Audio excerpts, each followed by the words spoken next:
Kay sarap ng mabuhay sa daigdigan, lalo na't kung kasama ang mahal sa buhay. Nang madama ang ligaya sa gabi't araw, nilimot mong ang lahat ay mayroong hangganan.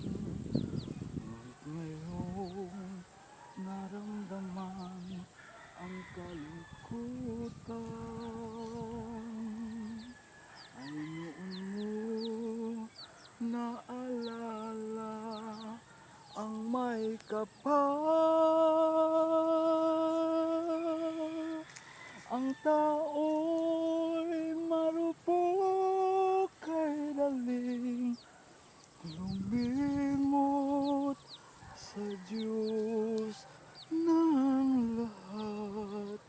Siya ang nagdulot, ngunit ngayong naramdaman ang kalungkutan, ay noon mo naalala ang may kapal. Ang tao